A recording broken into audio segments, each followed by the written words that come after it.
ஹாய்ங்க.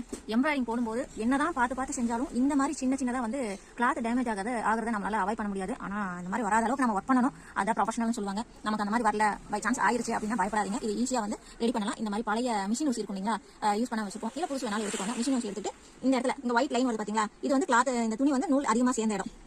அதை இப்படி மெல்லமாக வச்சு மேலே இழுத்து விட்டிங்கன்னா அதோட சேர்ந்துடும்.